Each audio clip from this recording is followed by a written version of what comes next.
All right, we got some paperwork for you. Do you have news about Ryan? Well, you're under arrest. What? Yep. So we're placing you under arrest. There's going to be some people at the sheriff's office that are going to be talking to you Why down am there. I under arrest? If you'll let me, my children, you guys, my children. What is happening here? What is happening? So we have a copy of your warrant for you. I don't understand. What? This is insane.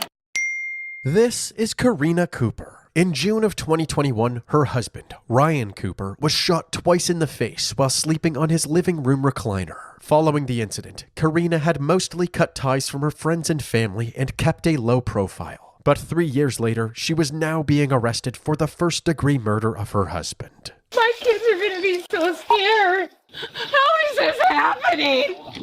This is insane. Karina was thrown into the back of a police cruiser and taken to the Tama County Jail. But did she really pull the trigger? Several clues at the crime scene actually pointed to a mysterious intruder, someone who had left a trail of evidence after killing Ryan. In order to determine who actually murdered Ryan, we need to start from the beginning. More specifically, we need to go back to June 18th, 2021 at 4:39 a.m. when Karina called 911.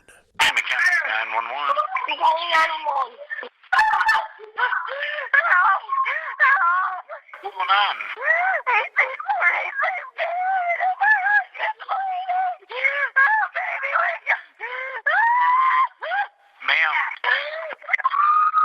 The dispatcher couldn't make out what Karina was trying to say, but they were able to trace the call to the Cooper farm, located at 1846 K Avenue.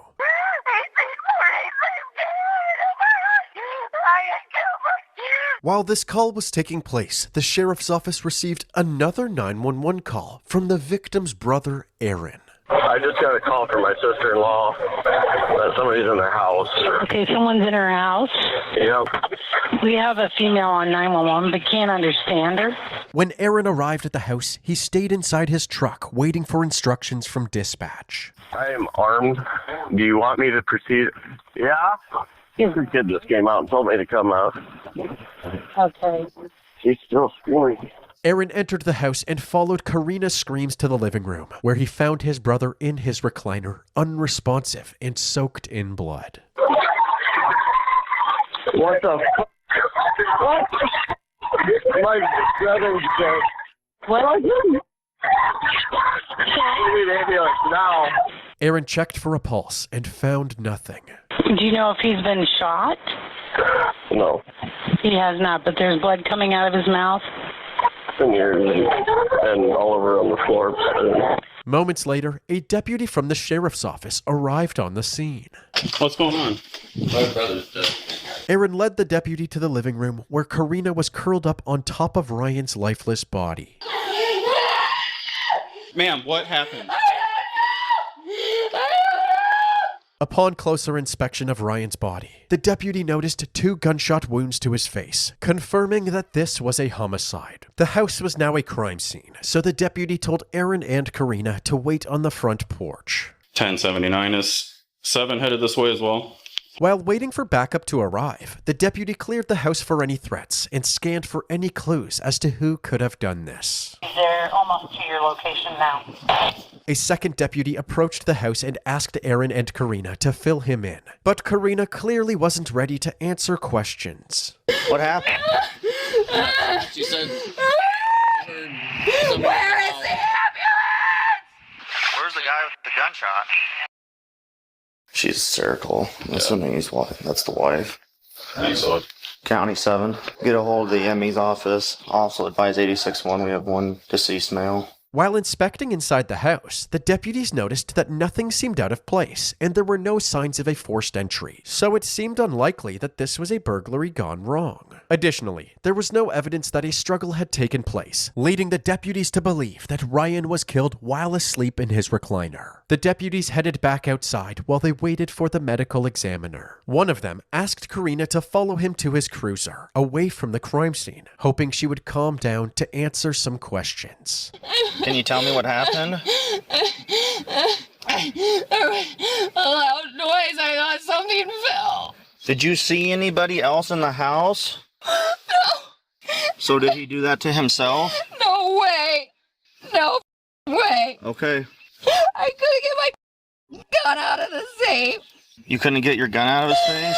Anytime the deputy asked Karina about what happened, her grief-stricken state of mind got worse. So he decided to save the questions for later. I'm here for you.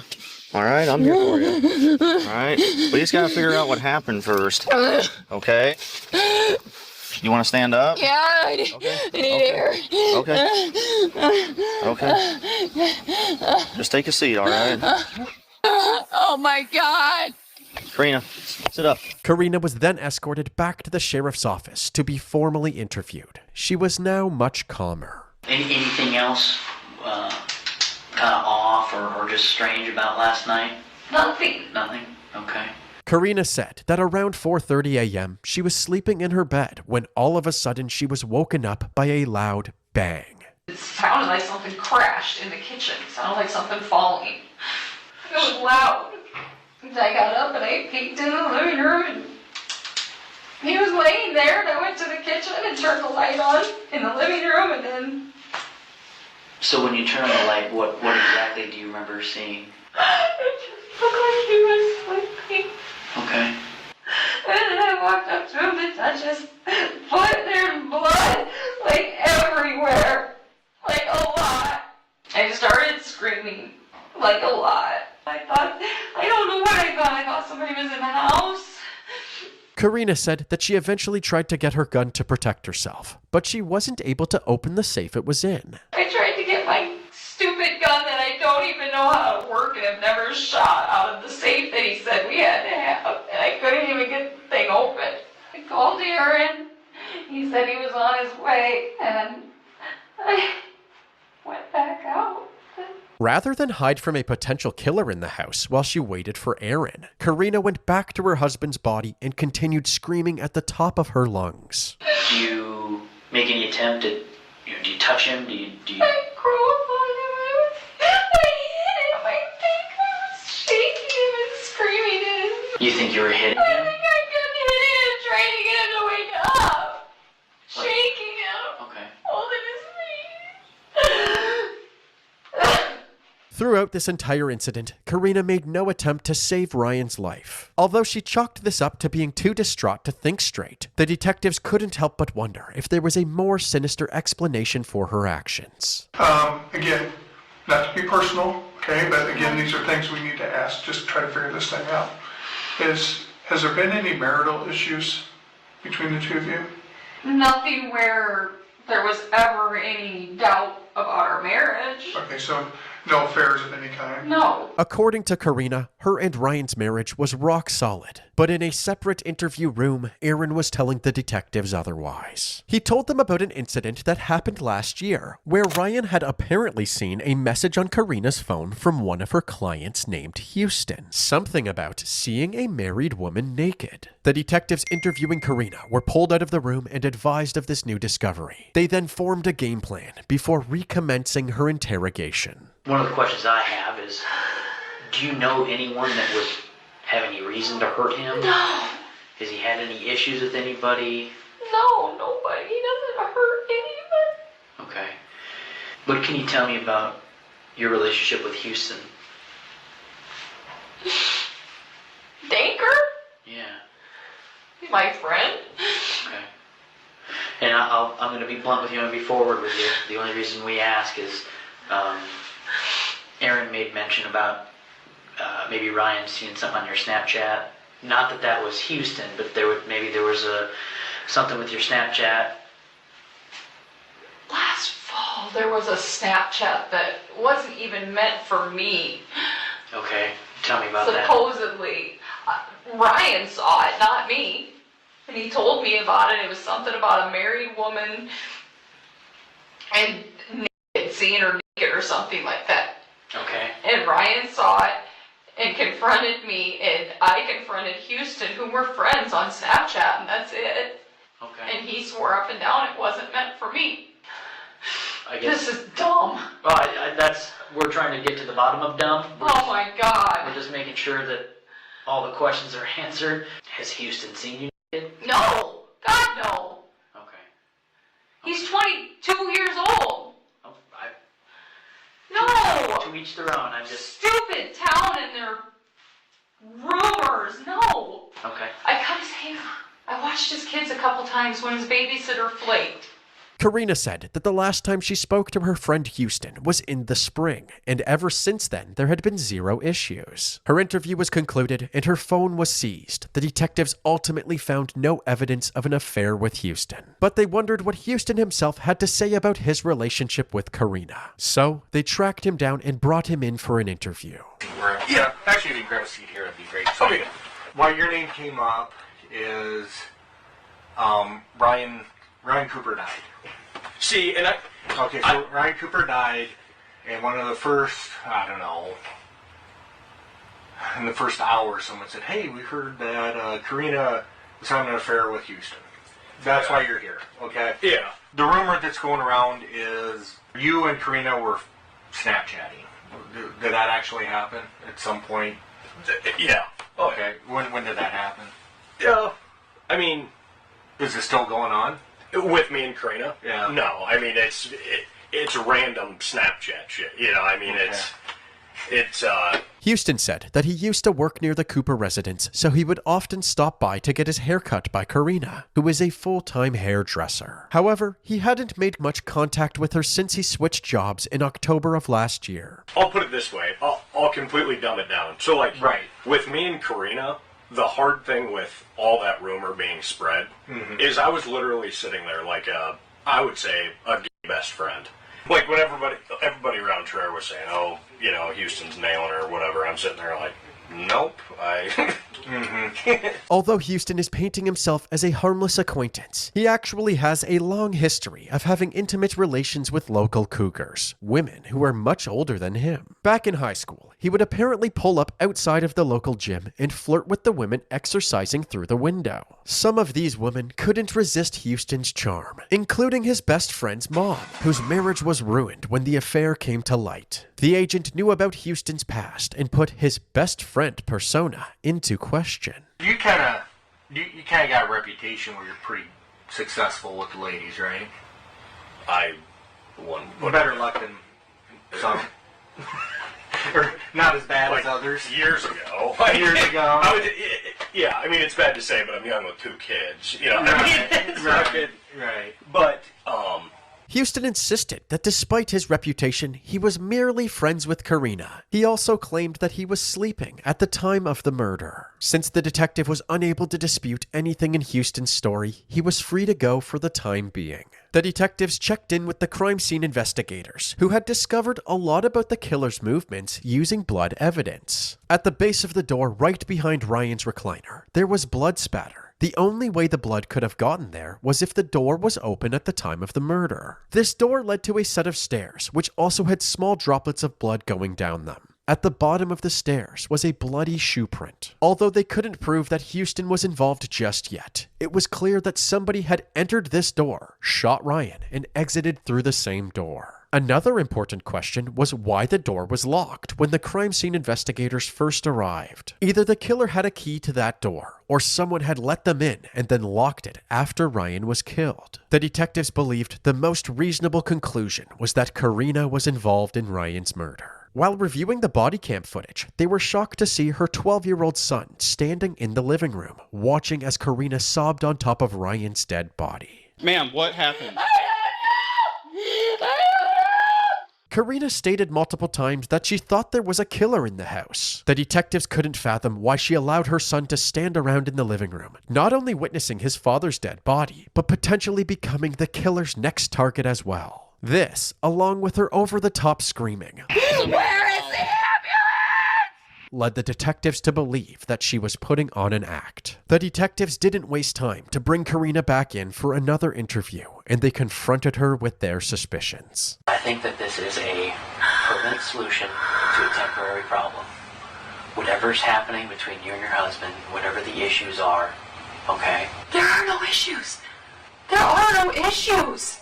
Because my husband sleeps in a chair in the living room? I'm not saying that. Because rumors flew last fall that I was with some kid.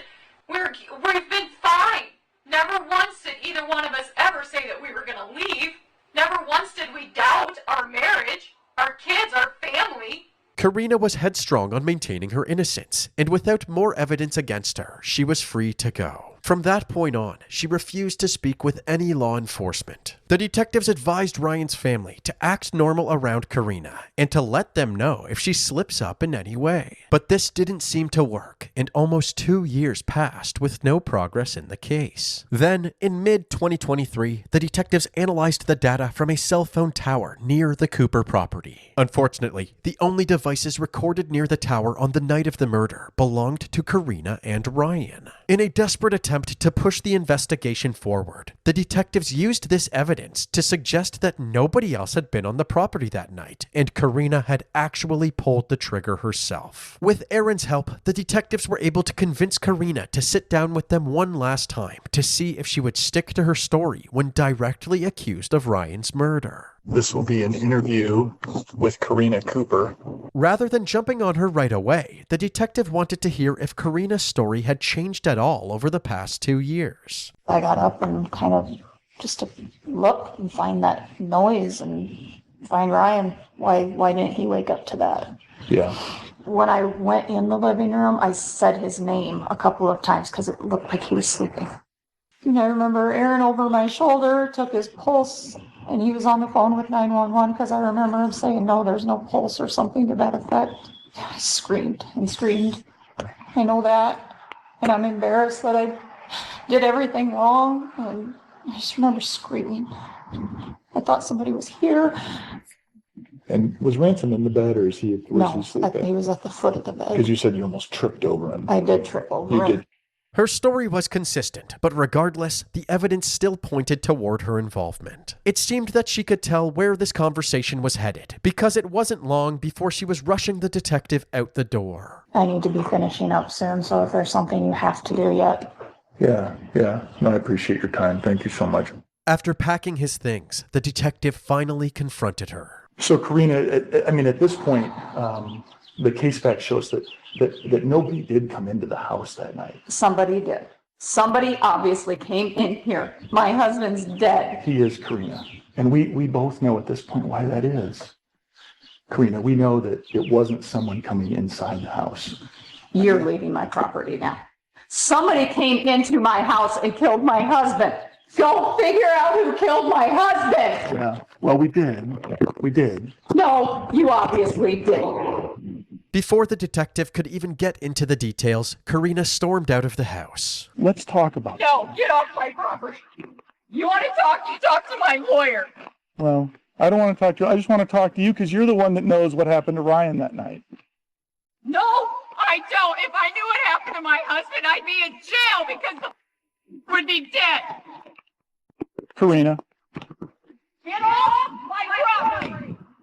Following this encounter, the detective spent the next year trying to convince the Attorney General's office to prosecute Karina. Eventually, the detectives were able to win them over, and on February 16th, 2024, Karina's day of reckoning had finally come. Lead detective Trevor Killian and multiple deputies visited the Cooper farm to serve her arrest warrant. All right, we got some paperwork for you. You have news about Ryan? Well, you're under arrest. What? Yep. So we're placing you under arrest. There's going to be some people at the sheriff's office that are going to be talking to you Why down am there. I under arrest? If you'll let me, my children, you guys, my children. What is happening here? What is happening? So we have a copy of your warrant for you. I don't understand. What? This is insane. My kids are going to be so scared. How is this happening?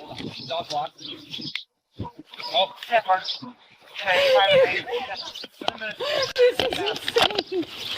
After checking in with the kids and arranging for them to be picked up by family, Karina was transported to the Tama County Jail and placed behind bars. The detectives considered Karina's arrest a huge success since they were certain of her involvement. But this arrest was also a risky one since the blood evidence pointed towards someone else pulling the trigger, not Karina. If the state wanted to secure a conviction, they needed to figure out exactly how the blood ended up on the living room door and on the outdoor stairs. Thankfully, a big hint fell into the investigators' laps, because following Karina's arrest, some of her old friends came forward saying that they had seen her Snapchat conversations before Karina had deleted them. The detectives reached out to Tiffany Lord, a digital forensic investigator, and asked if she could recover the deleted messages from Karina's phone. Tiffany struck gold. Karina and Houston frequently fantasized about their life together. They talked about how much better off Karina's children would be if they were being raised by Houston, and constantly referred to each other as husband and wife. Even on June 17th, 2021,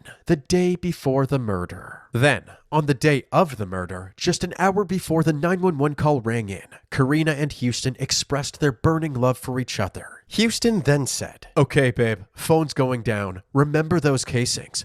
Remember those. No ifs, ands, or buts." Karina responded with, "Absolutely, 100%. Houston came back with, "Okay, babe, seriously putting the phone down. Have to get this shit done. I love you." The final message came from Karina. The message said, "Go." It was indisputable that Karina and Houston had lied to the detectives and were now directly implicated in Ryan's murder. Years had passed since the investigation first started, and Houston was now living in Cedar Rapids. So, a couple of detectives drove to a Menards grocery store parking lot, where they met Houston for a quick interview. Thanks for taking time out of your busy workday.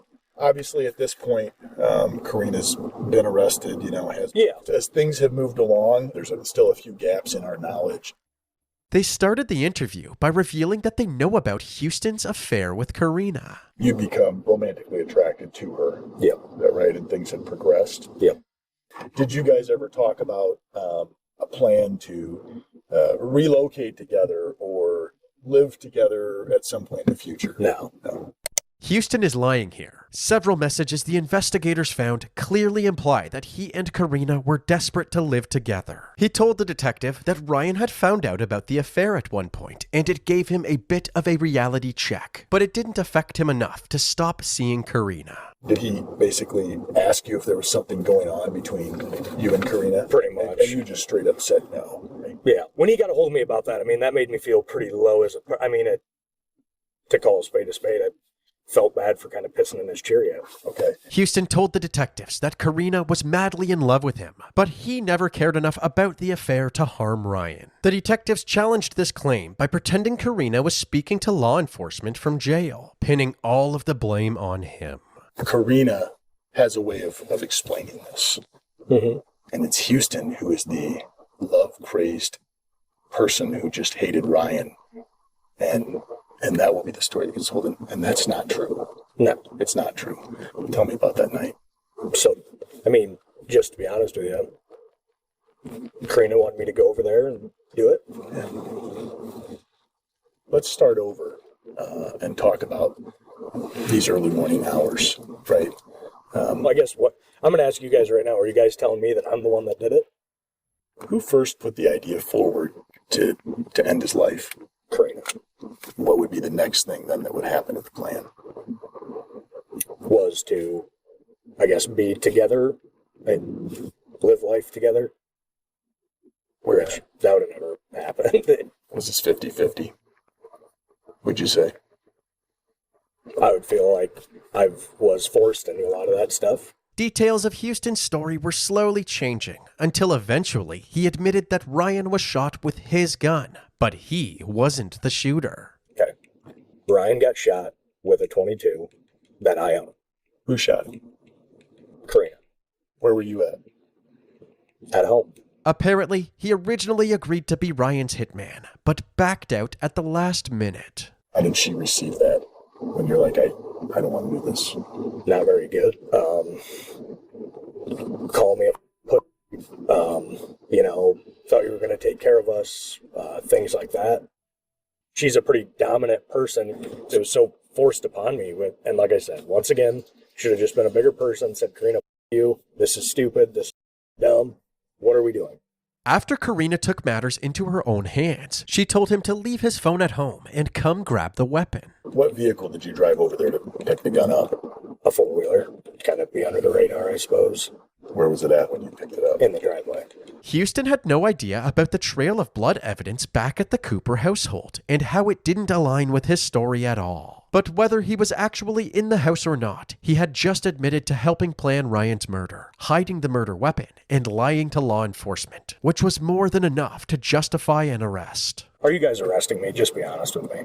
At this point, based on what you just shared with me, we do need to place you under arrest. Houston was put in handcuffs, placed in the back of a cruiser, and taken straight to jail. Now that Houston was locked up, the investigators executed a search warrant for his house. In the process, they found a pair of Vans shoes with a diamond tread pattern that matched the bloody shoe print left at the crime scene. They also looked into Houston's phone location data and determined that he had performed 3 practice runs the night before Ryan's murder. Between 7 and 10 p.m., Houston left his house, went slightly past the Cooper's residence, and returned back to his house 3 times. Despite the mountain of evidence against them, both of the accused killers pled not guilty to their charges. On July 7th, 2025, Karina was the first to go to trial. The prosecution kicked things off with their opening statement. They told the jury that Karina and Houston's text exchanges were going to be shown as evidence, revealing a murder plan that was months in the making. Starting early that year, early 2021, a plan was being hatched by these 2 lovers, the defendant and Ryan Cooper, and Houston Denker, to kill Ryan Cooper. They also told the jury that the forensic analysis of Karina's phone had revealed that she had lied to the investigators about her timeline of events. She said she was asleep until she heard a sound. She wasn't asleep. You'll hear that at 4:23 to 4:33 a.m., the defendant, Karina Cooper, took 170 steps in her residence, 393.7 feet, in 10 minutes. You'll hear, folks, that's longer than a football field. This evidence suggested that Karina was walking around the house for 10 minutes, then waited for another 6 minutes before calling the police. This completely contradicted her story of discovering Ryan's body and calling for help immediately after waking up. The prosecution claimed that Karina was actually letting Houston flee the crime scene before dialing 911. Her motive for all of this was to collect Ryan's $500,000 life insurance policy and live happily ever after with her secret lover, Houston. The defendant, Karina Cooper, was in financial trouble. She didn't have any money. Karina Cooper was not just an unfaithful wife. The evidence will show you that she was not just dishonest, but that she was manipulative, that she is a co-conspirator. You'll see that she's a planner. The evidence will show that she is a murderer. Ryan Cooper dies by her involvement absolutely 100%. Karina's defense team's strategy was to pin the blame on Houston and tell the jury that he was the one pulling the strings all along. Houston Denker killed Ryan Cooper. Houston Denker shot Ryan Cooper in the face. Houston Denker solicited Karina. Houston Denker manipulated Karina. Houston Denker lured Karina. Houston Denker had Karina living in a dream world. Houston Denker killed Ryan Cooper. You're going to see some Snapchats. You're going to see some pictures.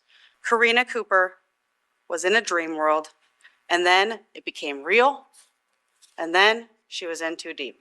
The state began calling witnesses, and deputies took the courtroom through the dramatic 911 call and body cam footage, as well as the gruesome crime scene photos. All the while, Karina sat with her defense team, wiping away tears with her handkerchief. Friends and family of the Coopers were also called to the stand, and they recalled several instances of Karina's aggressive and sometimes violent behavior. Well, the one that stands out in my mind is the night that she yelled at him and said that she hated him and would shoot him in the face. Calling him names or saying he's stupid, or, just when she started drinking, she could get pretty ornery. How would Ryan respond? Usually just get quiet. We were at a location, we'd been out, she was arguing with Ryan. Another friend tried to step in and kind of dissolve the situation. She even grabbed that person by the hair and ripped them back out of the argument. So you could physically tell that she was very upset. As far as the conversation, I don't know what was going on, but it was very blatant. You could see what that she was not happy with him. But the most damning evidence for Karina were the testimonies from the digital forensics experts who dove into the contents of Karina and Houston's messages leading up to the crime. Here's hoping for a rogue semi today. Big accident, no survivors. Would love for you to be pregnant this time next year. I would love babies in my slow season so I can be around to help and spend time with you and the baby as much as possible. Remember those casings. F***ing remember those. No ifs and or buts. Have to get this shit done. I love you. And Karina's response. Go. And the fact that Houston had the most incriminating search history on the planet didn't help Karina's case. Where do murderers go to prison? How to permanently delete Snapchat data? Can messages be accidentally sent to somebody else on Snapchat? Can the feds pull Snapchats back up? What is the best way to poison somebody quickly? What's the best gun to use to kill somebody? How to positively get away with murder? The best way to kill somebody with no evidence? How much does it pay to dig a grave? Karina, on the other hand, didn't have any incriminating searches because she had conveniently deleted her search history. From February 2021, when Houston first started Googling how to kill someone, to June 2021, just a few weeks before Ryan's death, the Safari app on Karina's phone had no data whatsoever, despite being her primary search engine before and after that gap. On the 5th day of the trial, the state rested their case, and it was the defense's turn to call witnesses to the stand. Their first witness was Karina herself. Most of Karina's testimony focused on her relationship with Houston. How did you meet him? By cutting his hair, flirting a little bit when cutting his hair. I was being showered with attention by him, being told I was beautiful. It became very flattering to me. At one point, did it become physical? There was one physical encounter, yes. That was the last time that I cut his hair. Why did you stop cutting his hair? Because I had sex with him. It was an online fantasy, like going to a chat room or playing video games where you steal cars and shoot at cops. It was an online fantasy thing, and when it became a physical in-person thing, I was disgusted and scared of losing my husband. She said that Houston was the one who initially brought up killing Ryan, but she never took him seriously. Did Houston talk about killing Ryan? Several times. I thought he was full of crap.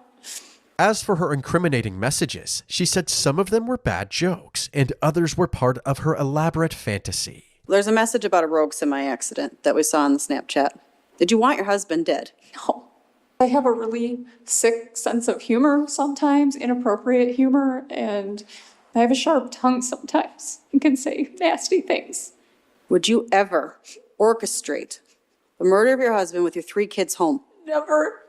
Did you participate in the death of your husband? No. When Ryan was finally killed, she said that she was scared that Houston would find out if she snitched on him, so she didn't tell the authorities that he did it. I was so scared. I panicked. Did you continue to lie to law enforcement for years? I did. I was also being threatened by Houston for over a year and a half afterwards. He started sending me Snapchats that he knew where I was at. He was watching me and reminding me about these dangerous people that he knew and that he knew how to take care of problems and that he would take out anybody else that was necessary. During cross-examination, they called her out for not mentioning this to any of the several investigators who interviewed her over the years. In these 3 hours that he's talking to you, you don't mention the story you've told today, correct? Correct. In fact, you chase him out of your property. I told him to leave. They also challenged her claims of loving Ryan by making her read her texts to Houston out loud. You state you loved Ryan Cooper? Yes. You loved him? Yes. Very much? Yes. Are you able to read that, Miss Cooper? And just felt even harder for you, which I don't think I could have been any more crazy over you than I already was. I wrote, here's hoping for a rogue semi today. Big accident, no survivors. Your mind, and you should say your mind is pretty dark and twisted, correct? That's what I wrote in the next message, yes. Karina continued reading her texts to Houston with a cold tone. Karina was clearly taking full responsibility for writing these texts. However, her demeanor while reading them out loud suggested that they didn't have any significance since they didn't represent how she actually felt about her husband. She insisted that it was all just part of a fantasy. When questioned about her text to Houston right before the murder, she said that she didn't just say go. She said that there were actually 2 more texts, and the full message was go to sleep. However, during the state's rebuttal phase, they called Tiffany Lord back to the stand, and she told jurors that based on the digital forensic evidence, it was not possible for Karina to have sent 2 additional messages following go. After the trial wrapped up on day 7, the jury then deliberated for 3.5 hours before coming back with a verdict. We, the jury, find the defendant, Karina Cooper, guilty of the offense of murder in the first degree, dated this 11th day of July, 2025. Any further record we need to make on behalf of the defendant? No, Your Honor. Karina was put in cuffs and escorted out of the courtroom. Following Karina's guilty verdict, on what would have been the first day of his trial, Houston entered a guilty plea. His defense attorney made a statement saying, "There was no plea agreement. Mr. Danker wanted to accept responsibility for his role, and at the same time spare his family, the Cooper family, and the community the ordeal of a trial." Karina's sentencing then took place on September 19th, 2025. She was given the opportunity to address the court, but opted to stay silent. Ryan's family, on the other hand, had a lot to say. His sisters, Heather Cooper and Michelle Wilson, spoke at length about the amazing person Ryan was and chastised Karina for taking him from his family. He was a simple man, kind, caring, thoughtful towards others. His 4 children, Cole, Cade, Gable, and Cortland, were his most cherished treasures. 3 children forever must live with that awful day in mind, suffering massive trauma no child should ever have to witness. Cousins have now become siblings. Our nephews and niece talking about how they no longer have a mom or a dad. We will never stop saying Ryan's name. We will never stop celebrating Ryan's life. This narcissistic psychopath made the incomprehensible choice to rid her pathetic life of my brother. She destroyed people, manipulated people. Awful, deceiving person. She deserves the worst. I don't want her to be the topic anymore. So this is it. Last she will see of us. Last I will address her. Last I will care to give her any thought. There is no sentence for you that would adequately punish you for your evil, vile, selfish, delusional, and narcissistic actions. She can now go to prison. My full, complete, and final message to you is go to hell. In the end, Karina received the mandatory sentence for first-degree murder in Iowa, life imprisonment without the possibility of parole, with the first 5 years in solitary confinement. Houston Danker received the same punishment as Karina at his sentencing hearing days later. Both Houston and Karina will live out the rest of their natural lives behind bars in the Iowa prisons.